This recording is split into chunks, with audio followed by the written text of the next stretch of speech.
Good morning. How is everybody doing this morning? Facebook keeps switching stuff around, so I never quite know what's going on. So, pretty sure it's working. How is everybody doing? It's a gray, dreary morning here, but it's Friday, so it's okay. Um, if you don't know me, my name is Paula Hoger. I opened Shake-a-Paw dog training in Kempville in September of 1998. Hard to believe that was 22 years ago, and we are still growing and learning new things. So, I am a very detail-oriented person. I love details. I used to love to do, many years ago, math, big, long math programs where it's all about the details. I learned long ago in life, if I pay attention to the details, the big picture takes care of itself. And I do the same thing with dog training, figuring out the little bits that make up every single behavior.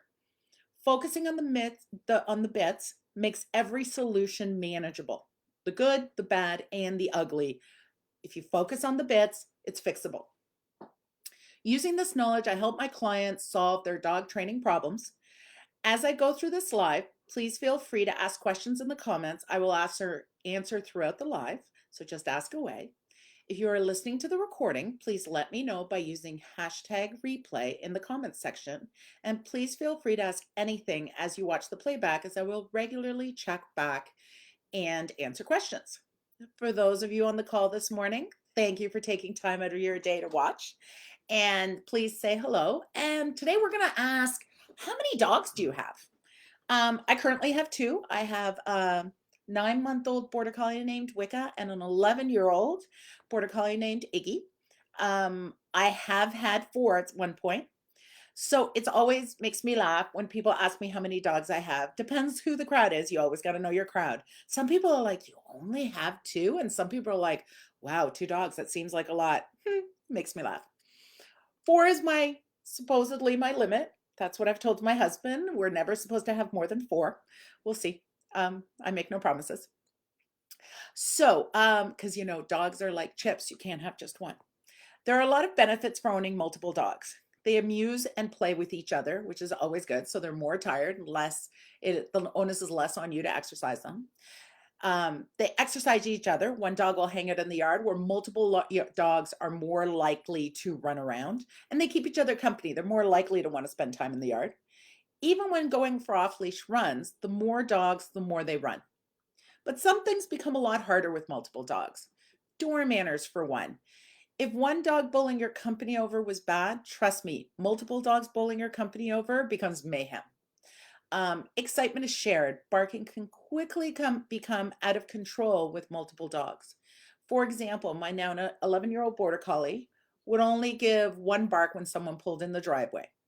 At the time when he started living in my house, I owned a Siberian Husky and a Chesapeake, and neither of them barked when people came in the driveway. So he would bark once and look around, and since nobody else would bark, he'd be like, okay, we're done. So Speck was our next border collie, and he would lose his mind when someone came down the driveway. So soon Iggy was losing his mind with him because barking is shared, excitement is shared. When someone came down the driveway, they'd both stand at the window and bark. On his own, Iggy's barking had not become a habit. He would bark once and stop. There was just nothing to keep that excitement going. But now that we added Speck, his barking did become a habit. And even when he was home alone, he would still bark the whole time people came down our driveway. So it just shows how that excitement created the habit of constantly barking.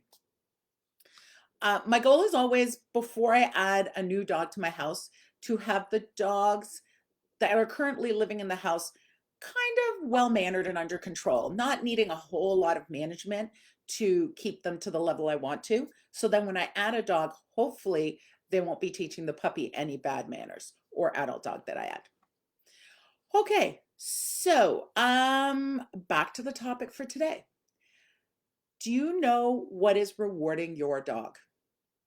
I'm going to start with defining what a reward means. The scientific definition of a reward is an event that increases the probability or rate of a behavior when the event is contingent on the behavior. In plain English, behaviors that get rewarded are more likely to happen again. So I want you to really think about what this means. Think about how controlling these rewards will help you mold the dog you want. Keep in mind your dog gets rewarded all day, every day, not just when you pull out cookies. When you have a behavior that you are having a hard time changing, you have to look at where it is being rewarded. For example, barking in the crate. This is the event. This is what is happening. You your dog barks, you tell it to be quiet. Did you realize that that attention is a reward? Telling your dog to be quiet when barking in the crate is rewarding the barking. This is how you inadvertently build the habit of barking in the crate because you're constantly rewarding it. So easy to do if you're not paying attention. And really, who wants a dog who barks in the crate? Long ago, I learned that training a good dog is not about the sit or any other cue, but all about the bits in between. Don't get me wrong, I think having cues is important, and my dogs have lots of cues, meaning stuff I can say, do this, and they do it. But and what I teach when I train people is it's all the stuff in between the cues and you not having to give cues because your dog understands what's expected in different situations, like when you eat dinner to go lie down on their pillow. Here's an example of easily to reward the wrong thing and when you want to reward the right thing. Getting out of the car. A large part of the work I do happens with dogs out in public. Socializing and being able to be well behaved out in public is a big part of my training thing. One of the first lessons I work on with all my clients is how to teach your dog to stay in the car until released. This is super important because it's a safety thing. I have seen someone chasing their dog through a parking lot, the dog running because he is being chased, and the owner having no choice but to keep chasing. The cars driving through the parking lot could not see the dog until the last minute because it was zipping around cars. And we did finally catch the dog, but there were a lot of close calls. And in this case, it was just scary. And we never want that. So, training them how to get out of the car properly, which for me looks like you wait till I release you out, to me is one of those life skills that is not optional. So, for your dog, dogs like to go places and do stuff. Dogs love any adventure, going to a friend's house, going for a run. Whatever's on the other side of that door is usually super exciting for a dog because, they're simple creatures. They love everything. When except the vet. When you get to, and depends on the dog. My dogs love the vet. When you get somewhere and just open the door, you are creating that when I open the door, run out. And you'll see dogs, they'll put their nose, and we'll talk about front doors later. They put their nose right at the edge of the door. So if you have the hatchback, as soon as the hatch opens, their head's starting to squish out because you are rewarding that by opening the door when they're putting their nose there. This is fine in some situations, but in some situations, it is dangerous. To change that behavior, you start with rewarding what we want.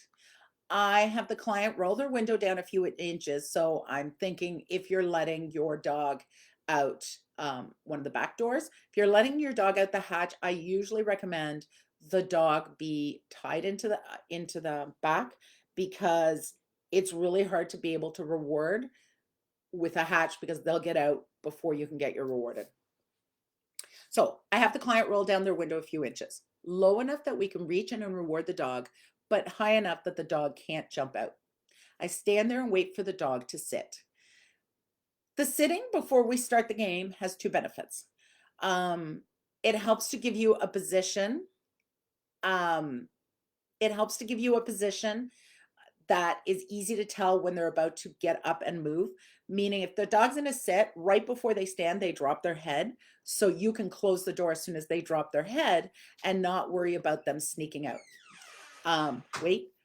Good morning, Patty. Oh, you must post a picture of Ollie. I'm so happy to hear he's playing quietly in his pen. How lovely is that? Um, okay, back where was I? The second benefit of teaching your dog to sit in the car before you open the door is he learns to be calm when you approach the car. Nobody wants that dog who's screaming and scratching at the windows as you're coming back to your car after you've gone grocery shopping or whatever. As soon as the dog sits, I stick my hand in and give them a cookie. I don't want to, so if this is the window, I want to make sure to put my hand all the way in and reward the dog for being in the car, not reward him for getting up and stretching out of the car. The dog very quickly gets the idea, sits quietly and waits for cookies to be delivered because that's simple.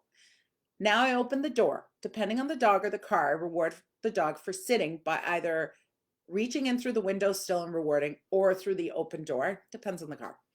Now the dog is learning to stay sitting when the door opens instead of learning to charge out of the car.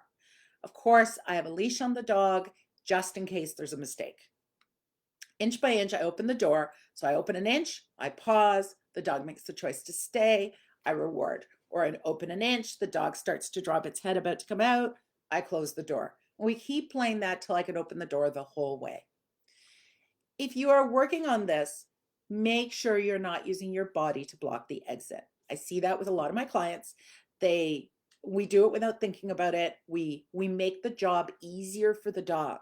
The problem is as soon as you make the job easier for the dog, you're taking away the dog's opportunity to learn what you want. So you want to take your body out of the picture. So step back. And if the dog makes a mistake, again, drops their head, close the door.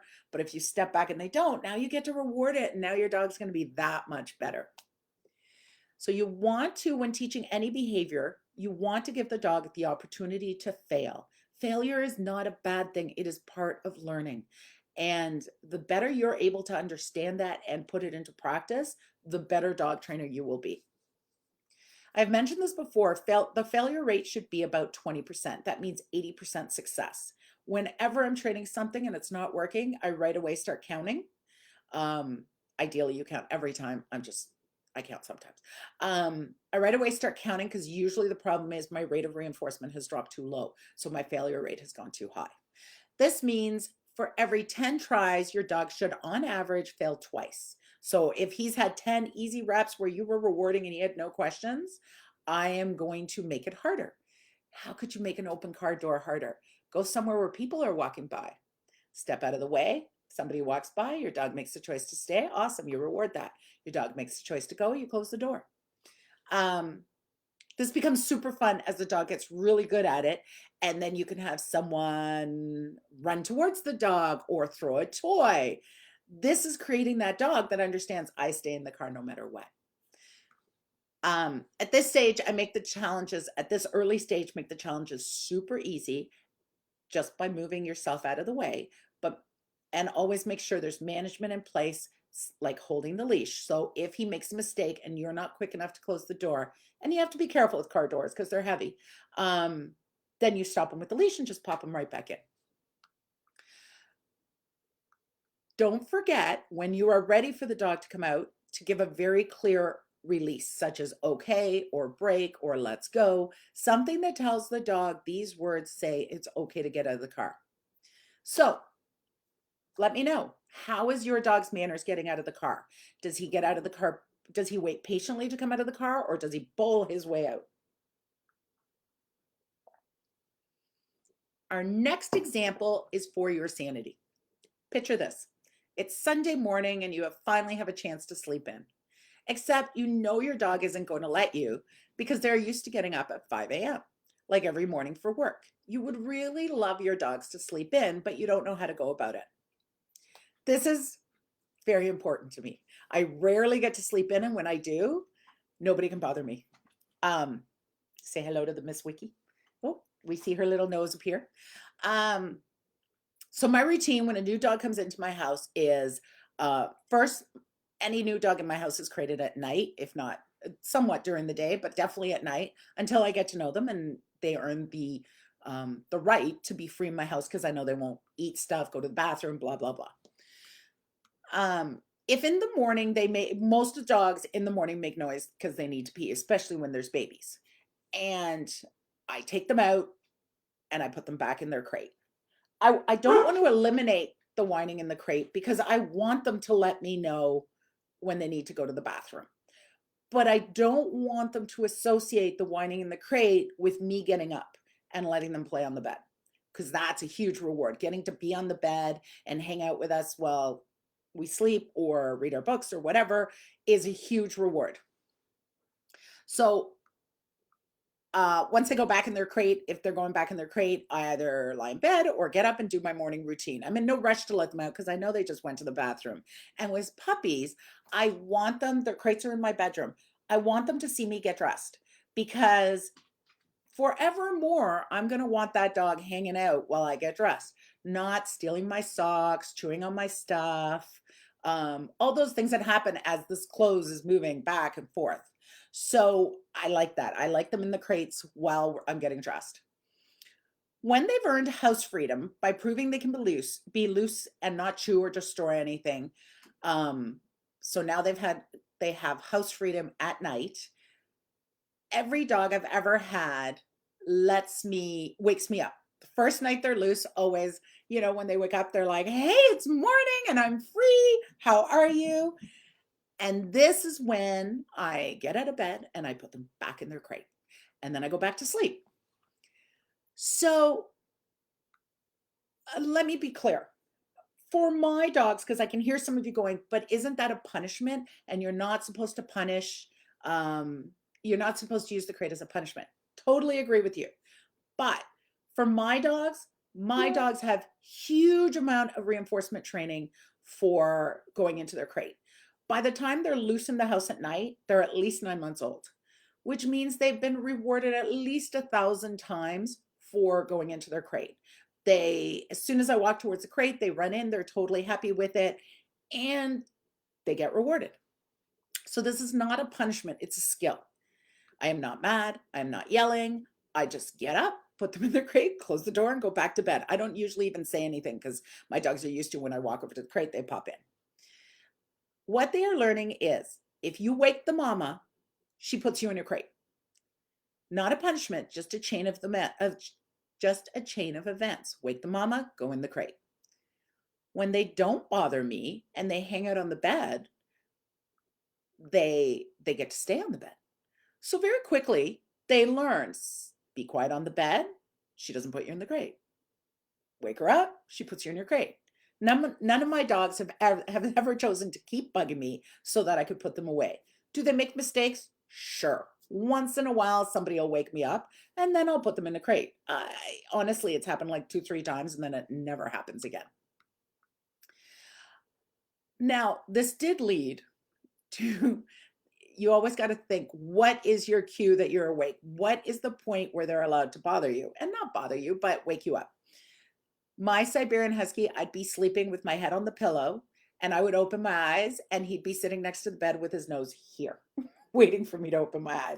And as soon as I opened my eyes, he was like, good morning, and would jump on my head, which was perfectly fine. I loved our morning cuddles, but that was his cue he was waiting for. Me opening my eyes meant he was allowed to wake me up. It made me laugh, but sometimes I'd wake up and want a minute, so I just keep my eyes closed. The reward here is your attention. Controlling the attention lets you teach your dogs to let you sleep in until you are ready to get up and not wake you up when they're ready to get up. And some dogs love to sleep in. My Chesapeake, 9:30, 10. She never woke up. Even if we all got up, she would lie in bed till 9:30, 10 o'clock and then kind of saunter out and be like, okay, I'm ready for the day. My Siberian Husky, 5 a.m. every day. I'm up, I'm ready to go. Just like people, some like to sleep in, some don't. Another place where I see dogs getting really rewarded and people not understanding it is pulling on leash. For example, people get a puppy and let their dogs pull to say hello to other dogs, to go to the bathroom, to greet the neighbors, and somehow not pulling on leash has become, you aren't allowed to pull the dog, not the dog's not allowed to pull you. So I see people so delicate about ever tightening the leash on their dog, which in fact is teaching them to pull. Does that make sense? Okay, so even though most people do this, one of the first things I get asked for when I start working with people is, I want to teach my dog to walk on a loose leash. So it's a conflict. You have to realize that pulling is a learned skill. When you put your 8-week-old puppy on a leash, they don't pull. Now, some do panic. because of a thing called opposition reflex. And I've talked about this in a previous live, but when I first put a puppy on leash, I put pressure on the leash and wait till they move into the space and into me and then reward, offsetting that opposition reflex. That is the first thing I work on. I don't do any leash work till I've done that opposition reflex game to make sure they're comfortable, because some puppies, when you put pressure on the leash, have a come apart. I've done a couple of a litter of Rhodesian Ridgeback puppies, and I went with the breeder. And when they were right before they went home, and she wanted me to introduce collars and leashes to all of them before I sent them home, which is such a great idea as a breeder to do, because that way they get home and you're able to put them on leash. And these puppies, every time you put pressure on their leash, would scream, yell, and pretend you were killing them. So something you didn't want to do in public. And I told her to tell her puppy owners, introduce the leash in your house, not in public, where people are going to be like, you're hurting the puppy, stuff like that. No, we weren't. We were just little tiny pressure. And once they went, oh, we're not dying, they were like, oh, okay. And then you rewarded them and they were fine. But just remember, some puppies like to scream. Debbie, good morning. Jetta and June are late sleepers. Yeah, I like late sleeper dogs because you can get them up when you need to. But other than that, they're like, we like to sleep in. I remember times when I used to get to sleep in all the time. It was fun. I love sleeping in. Where were we? Okay. My very first dog pulled a lot. And I was that owner. Just a lot of my training comes from my own history, stuff I've learned from what I've done with my own dogs. So I was that owner. I had this super friendly 90-pound Akita who wanted to visit everybody and everything. And I didn't understand that was the reason he pulled on leash. I just thought he was being friendly and let him pull me everywhere. Poor Yukon, the rest of his life, once he was over 2 and I managed to get the pulling under control, he needed to be adjusted on a regular basis by a chiropractor because his neck was so screwed up by all the pulling he'd done as a young puppy. This is why playing the ODR game with puppies is so important. Remember, ODR game means observe, don't react, teaching them that pulling never gets them where they want to go. I start this standing still, asking the question, can you watch the world around you calmly on a loose leash? And this is now what I do with puppies. My goal is not to have them go say hello to everybody, because really we think we want that, but we really don't want that.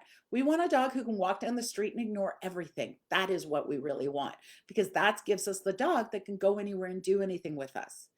You can't walk through an airport with a dog who wants to visit. That would be mayhem. So if your goal is to do stuff with your dog other than walk around your neighborhood, you need a dog that ignores stuff.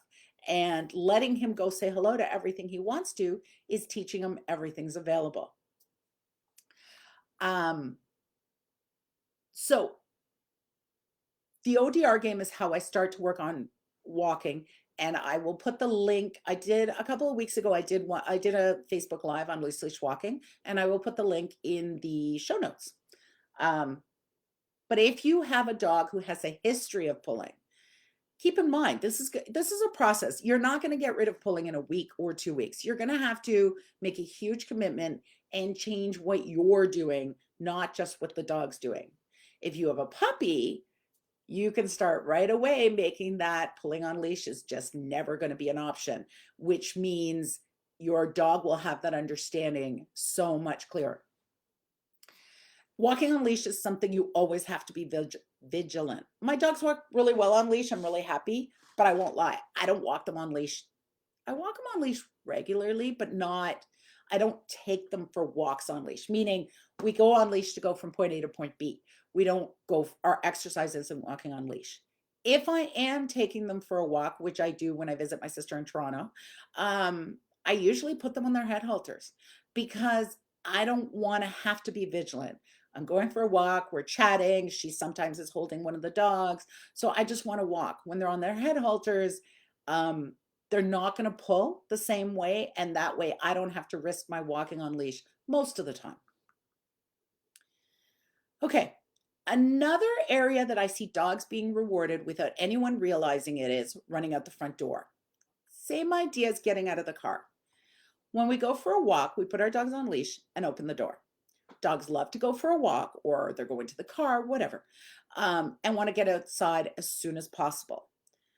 To hurry the getting outside, the dogs tend to stick their nose on the seam between the door and the frame. And I want you to pay attention to this if this is how you go out the door. The dogs will put their nose right because that on the that edge, that seam, because that is the first place that has an opening. Since you are going for a walk, you don't even notice because that's what you're doing, right? This happens every day, possibly multiple times a day, building a huge reward history. But then your company comes over and you don't want your dog to run out the front door because he isn't on leash, or he's not allowed to be in the front yard, or he takes off. So many reasons. You try to push him out of the way, or you try to hold him, but he gets better at running through those legs and getting out the door. He is just doing what has been rewarded, running out the door as soon as it opens. Jennifer, good morning. It's so frustrating in some of the groups when people give up or don't try to leash train it and think a harness is the way to go. So harnesses are definitely the big new thing. And let me say this as diplomatically as possible. First of all, most harnesses are not designed well. They're pretty, but they're not designed well. So if I'm going to let my dog pull on a harness, which is fine, and I mean, I teach my dog to pull on a harness if I'm doing tracking, or if I'm doing scenting, or if I'm doing sledding, but make sure you get an appropriate harness for whatever it is you're doing. There shouldn't be anything touching the front of the shoulders. The harness should have a centerpiece and nothing should be around here, because otherwise what happens is it affects their gait. It changes their gait and will screw up their body, especially for people who walk a long time. My concern with people who let their dogs pull is dogs who pull are so much more likely to be reactive, that because their brains fall out of their head. So it's not even just you're letting your dog pull, it's the fact that you're training your dog to be reactive. And that scares me because we see more and more reactivity every day. So it's self-control, it's manners, it's recall, it's all those things. So letting your dog pull, I feel, has so many pieces that will screw up everything. So yeah, I agree with you. So frustrating. Karen, good morning. Oh, so nice. Hope you're somewhere where you're having nice weather. It's raining here in 1 degree. Not nice weather for playing, but I did go out for a walk this morning. Okay, so back to the opening door. Remember last week's Facebook Live, the steps to solving a problem are: stop it from happening, decide what you want, build a new habit. In this case, to fix the front door, in this case, put your dog on leash. Remember, depending on the age of the dog, this will take a while to fix, so keep your dog on leash until you are sure he gets the new habit. What I want instead of running out the door, because remember, stopping him from running out the door is not going to work. You have to give him something else to do. What I usually suggest is I teach the dog to sit when I open the door. This creates a behavior that's incompatible with running out the door, gives you something to reward, something to work on. Then you have to practice. That's building the new habit. Put in at least as many repetitions as he had for pushing through the door. So if you have a 5-year-old dog who does this, you're going to have to do a lot of repetitions. This is a great way to feed them dinner. We go to the door. I have the leash on just in case. I ask him to sit. I touch the doorknob, I reward. I touch the doorknob, I reward. I turn the doorknob, I reward. I open the door an inch, I reward. We do this till I can open the door wide. And then, like the car example, then I start asking questions. What if somebody walks by? What if a dog walks by? What if I roll a ball at the door? What if I walk at the door? Can your dog stay? That's the fun of training, is once you get to a certain level, it's trying to make them fail. And you should be laughing. It's not bad dog, you screwed up. It's got you. Let's try that again. How does your dog behave when you walk out the front door?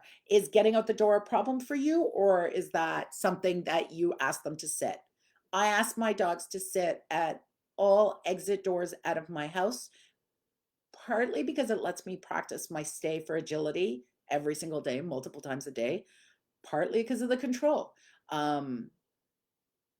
It's They don't run out the door as soon as you open the door. And if friends come over at my house, they let their dogs into the backyard. So my dogs used to go to the back door and just scream and yell and bark, waiting to get out. Now I hold the handle of the door and I wait, and everybody sits calmly. And then I open the door and I release one at a time. That's practicing a lot of self control. Every time you practice self control, your dog gets better at self control. Okay, one last one. There's nothing like curling up with your dog and watching TV or reading a book. This is one of the rewards that happen in everyday life that is so beneficial for you and your dog. I start creating this habit right from the beginning. I do not want a dog that when I try to sit and watch TV is like, play with me, play with me, play with me, or constantly getting into stuff. I remember my first puppy, you'd sit down to watch TV and you'd be watching TV and the dog would wander out of the room. And then you'd be like, oh no, where's the dog? What's he doing? And you'd have to get up and go find the dog. And then he'd be into something. He ate my feather pillows. He ate my comforter. He was 8 months old and I had no idea that I should have been crating him.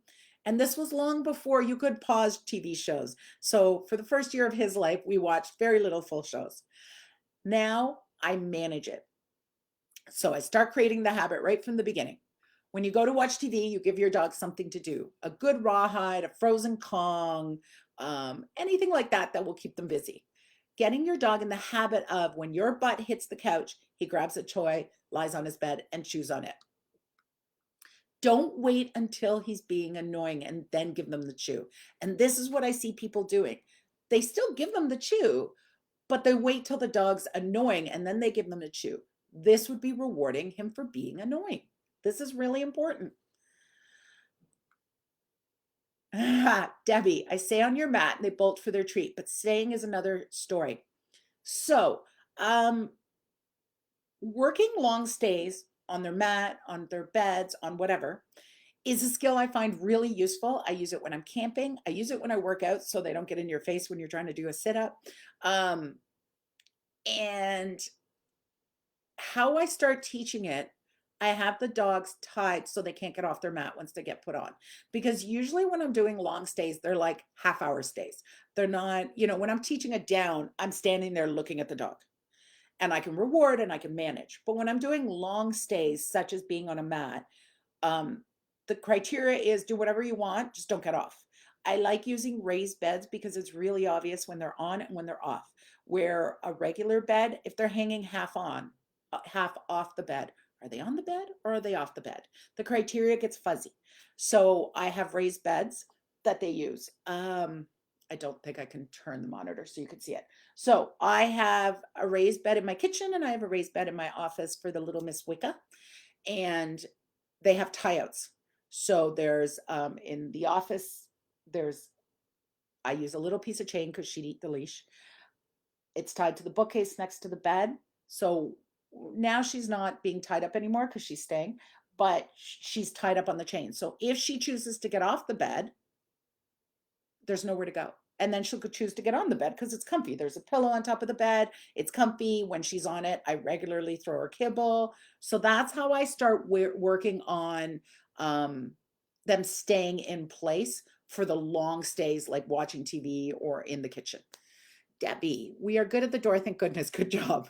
I say people first and then they wait till I say, let's go. Don't wait. Don't want them to take off till I'm ready. That's perfect. You've created a set of events that works for you. Beautiful. Okay. I'm going to wrap this up. I hope I have you thinking about how your dog may be rewarded by things you hadn't realized. And I hope I have you figuring out ways your dog's being rewarded and creating behaviors that you really don't like. This new knowledge will give you another tool in molding your dog to be your better pet. Remember, everybody's idea of their perfect dog is different, and that's perfectly fine. You just got to figure out what it is for you. If you want help creating a training plan, message me. I do both remote local training. I will be doing another Facebook Live next Friday, December 11th at 10 a.m. I'm going to talk about next week Christmas or holidays. Though this year it's not as maybe not as important as other years because a lot of us are not able to have company. I'm going to talk about things that happen when you have company in your house and stuff like that. So I wish you all a wonderful weekend. If you have any questions, please put them on the chat and I will answer them. And if not, we'll see you next Friday. Bye, guys. Thank you so much for listening.